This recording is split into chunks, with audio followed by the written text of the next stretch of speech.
తాకట్లో ఉన్న మీ బంగారాన్ని విడిపించి ఆ రోజు ఆన్లైన్ రేటుకి కొంటాం. Sharma gold company. నమస్కారం, వెల్కమ్ టు సుమన్ టీవీ. నేను గీతాంజలి. శ్రావణ మాసం ప్రతిరోజు విశేషమే. ఇక ఆగస్టు 4వ తారీఖు రెండవ శ్రావణ సోమవారం. మొదటి శ్రావణ సోమవారం చాలా చక్కగా శివపూజ చేసుకున్నాం మనందరం కూడా. మరి ఈ రెండవ సోమవారం విశేషం ఏంటి? ఆ రోజున ఏ నక్షత్రం ఉంది, అలాగే తిథి ఏమిటి, ఆ రోజున ప్రత్యేకంగా ఏమన్నా మనం పరిహారాలు పాటించవచ్చా ఏమైనా సమస్యలకి, అలాగే ఎటువంటి పూజా విధానం అసలు చేసుకోవాలి? శ్రావణ మాసంలో శివయ్య ఆరాధన ఎంతో శ్రేష్టం, ఎంతో ప్రముఖం అని చెబుతూ ఉంటారు. మరి ఏ విధంగా మనం శివయ్య ఆరాధన చేసుకోవాలో, ఇంట్లో చేసుకుంటే సరిపోతుందా లేకుంటే మనం ఆలయానికి వెళ్ళాలా, ఏ విధంగా అనేది తెలుసుకుందాం. వివరించేందుకు ప్రస్తుతం మనతో పాటు ఉన్నారు ప్రముఖ జ్యోతిష్యులు బ్రహ్మశ్రీ నందిబట్ల శ్రీహరి శర్మ గురువు గారు. వారితో మాట్లాడదాం. గురుగారు నమస్కారం అండి. వాగర్థ వివ సంపృక్తౌ వాగర్థ ప్రతిపత్తయే జగతః పితరౌ వందే పార్వతీ పరమేశ్వరౌ. ఆదిత్యాయ చ సోమాయ మంగళాయ బుధాయ చ గురుశుక్ర శనిభ్యశ్చ రాహవే కేతవే నమః. శృంగేరి జగద్గురు పీఠాధిపతులకి, కంచిపీఠాధిపతులకి నమస్కారములు తెలియజేసుకుంటూ కార్యక్రమాన్ని ప్రారంభిద్దాం. గురుగారు, రెండవ శ్రావణ సోమవారం ఆగస్టు 4వ తారీఖు. ఆ రోజు ఇంకా విశేషం ఏమన్నా ఉందా అండి? మొదటి వారం మేము ఇలా చేసుకున్నామండి, లేకపోతే మొదటి వారం ఇలా చేసుకోలేకపోయామండి, మరి ఈసారి ఏమన్నా పూజ ప్రత్యేకంగా చేయాలా అని అడుగుతూ ఉంటారు. అందులోనూ శ్రావణ మాసంలో శివయ్య ఆరాధన ఎంతో ముఖ్యము, శ్రేష్టం అని అంటారు కదండి. విశేషం ఏంటి అసలు?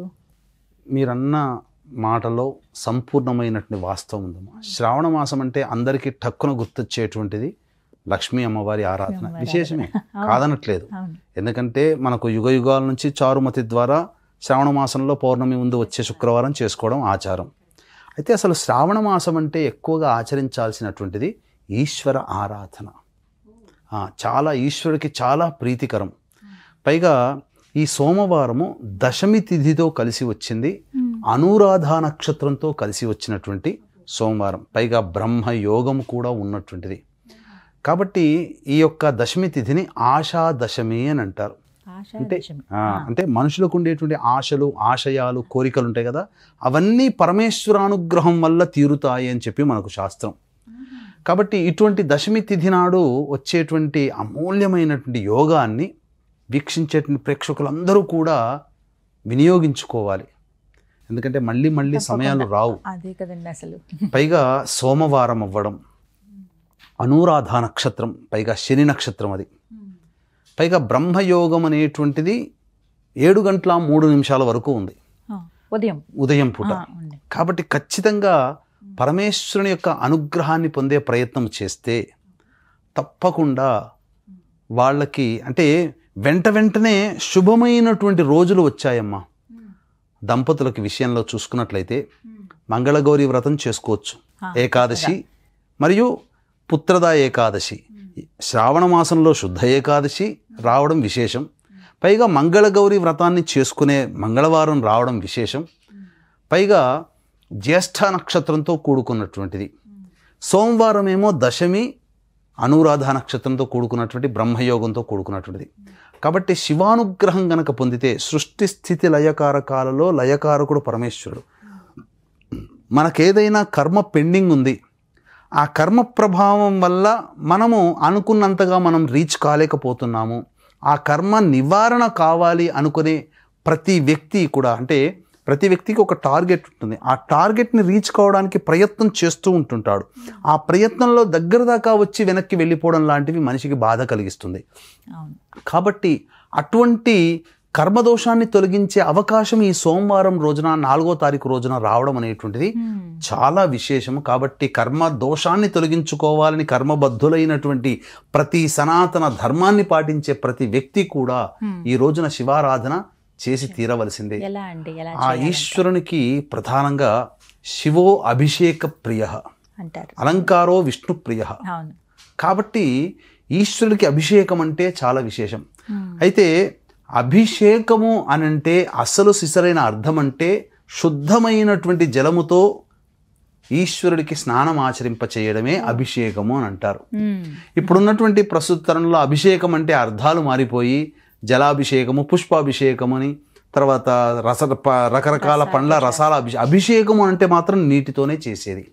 కాబట్టి చాలా శుద్ధమైనటువంటి పవిత్రమైనటువంటి జలాన్ని తీసుకొని సూర్యోదయాత్ పూర్వమే లేచి కాలకృత్యాదులు తీర్చుకొని శివనామ స్మరణ చేసుకుంటూ, చాలామంది చేసేటువంటి తప్పేందంటే ఓం నమ శివాయ ఓం నమ శివాయ అంటుంటారు. అది మూలమంత్ర ఉపదేశం గురువు గారు ఇస్తేనే తీసుకోవాలి తప్ప ఎవరు పడితే వాళ్ళు ఆ పదాన్ని పలకకూడదు.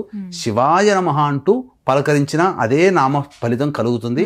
ఇది సాక్షాత్తు శృంగేరి పీఠాధిపతులతో చర్చలో నేను అడిగినటువంటి దానివల్ల నాకు వచ్చినటువంటి సమాధానం వారి నుంచి.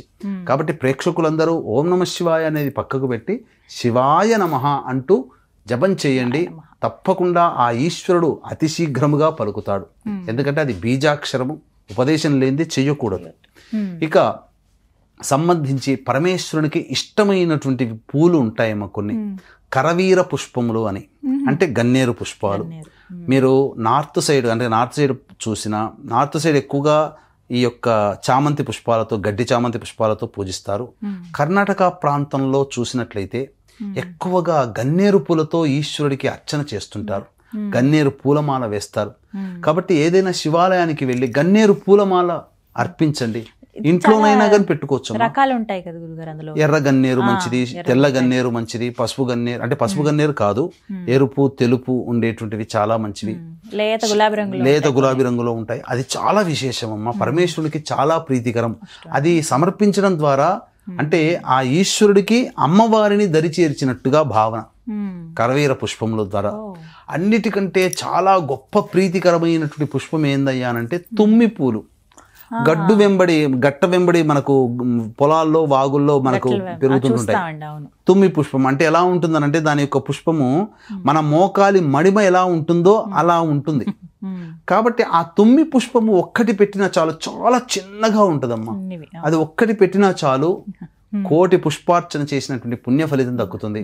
చాలా మంది బయట తుమ్మి కూర వండుకొని తింటారు, అది ఆరోగ్యానికి చాలా మంచిది. అలాగే తుమ్మి పుష్పాలు, ప్రధానంగా మారేడు దళాలతో అర్చన ఈశ్వరుడికి చాలా ప్రీతికరం.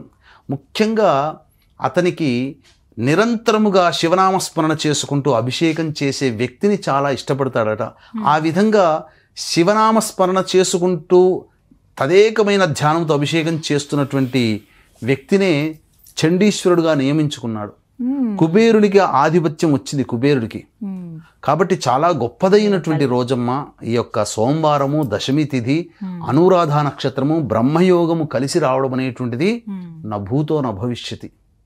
ఇటువంటి రోజున అంటే బ్రహ్మయోగం ఉన్నప్పుడు అనగా ఉదయం 7:03 లోపల గనక ఎవరైతే శివాభిషేకము, అర్చన, శివ సహస్రనామ పారాయణము ఎవరైతే చేసుకుంటారో వాళ్ళకి కలిగే పుణ్య ఫలితము, వాళ్ళకి తొలిగే కర్మదోషము మాటలకి వర్ణించరానిదన్నట్టుగా మనకు శాస్త్రాల్లో చెప్పబడి ఉన్నాయి.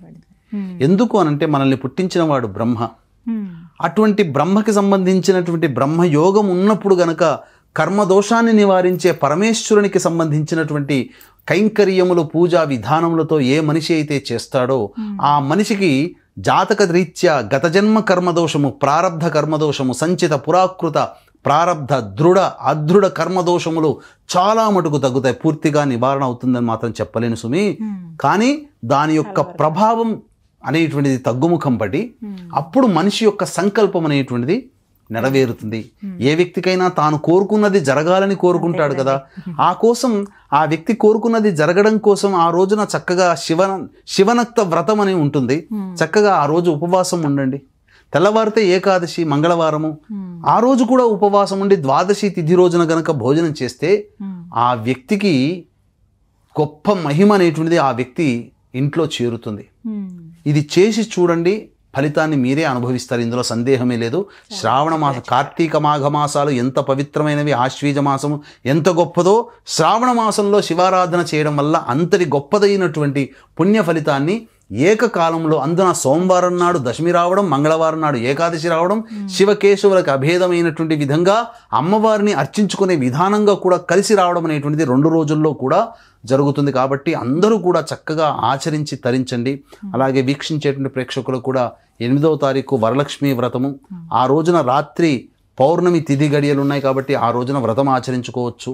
అలాగే ఈ ప్రభావం వలన జాతకరీత్యా ఉండేటువంటి సకల దోషాలు తొలగిపోవాలనే ఉద్దేశంతో ఆ 8వ తారీఖు రోజున రాత్రి 9 గంటలకి ఈ సంబంధించినటువంటి జాతకరీత్యా కలుగు విద్య, వివాహ, ఉద్యోగ, దాంపత్య, అనారోగ్య సమస్యల నివారణకి మరియు వృషభ, మిథున, కర్కాటక, సింహ, కన్య, వృశ్చిక, ధనుసు, కుంభమీన రాశుల్లో జన్మించిన వారికి శనిదోష పరిహారార్థమై శనిదోష నివారణ పూజలు, హోమాలు జరిపించడం, కమలాత్మిక మూలమంత్రము, షోడశ లక్ష్మీ దేవతల యొక్క మూలమంత్ర హవనము, కమలాత్మిక మూలమంత్ర హవనము, లక్ష్మీ హవనములు జరిపించి పూజ చేసినటువంటి తామరమాల మీకు ఇవ్వడం జరుగుతుంది. కేవలం 41 మందికి మాత్రమే అవకాశము.